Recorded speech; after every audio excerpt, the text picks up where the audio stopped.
நாள் யமதர்ம ஒரு பையன்கிட்ட வந்து சொன்னாராம், தம்பி இன்னைக்குதான் உன் கடைசி நாள். அதுக்கு அந்த பையன் சொன்னானா, என்னால வர முடியாது. அதுக்கு அந்த யமதர்ம சொன்னாராம், தம்பி என் பட்டியல் புக்ல ஓம் பேர் தான் முதல் பேரா இருக்கு, நீ தான் வந்தாகணும், உனக்கு இதான் கடைசி நாள் அப்படின்னு.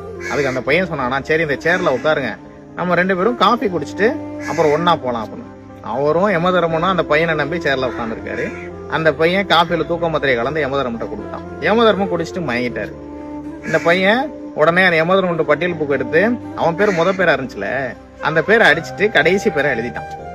யமதர்மனும் மயக்கம் தெளிஞ்சு கண்ணை முழிச்சிட்டாரு. மயக்கம் தெளிஞ்சு அந்த பையனை பார்த்து சொல்ற, தம்பி நீ என்கிட்ட நடந்த விதம் எனக்கு ரொம்ப பிடிச்சிருக்கு, எவ்வளவு அன்பா நடந்துகிட்ட, அதனால நான் என் முடிவை மாத்திக்கிட்டேன். என்ன மாத்திக்கிட்டாருன்னா, என் பட்டியல் புக்குல இருந்து முத பேர்ல இருந்து உயிரெடுக்காம கடைசி பேர்ல இருந்து உயிரெடுக்க போறேன் அப்படின்னா. எதுக்கு சொல்றேன் அப்படின்னா, ஒருத்தவங்கள்ட்ட அன்பை காட்டுங்க, ஆனா அதே அன்பை காட்டி யாரையும் ஏமாத்துவீங்க. அதற்கான பலனும் தண்டனையும் எப்படி வேணாலும் வரலாம், அந்த தண்டனை கண்டிப்பா கிடைக்கும். பாத்தீங்களா, அந்த பையன் நினைச்சது ஒண்ணு, நடந்தது ஒண்ணு, எல்லாம் விதி.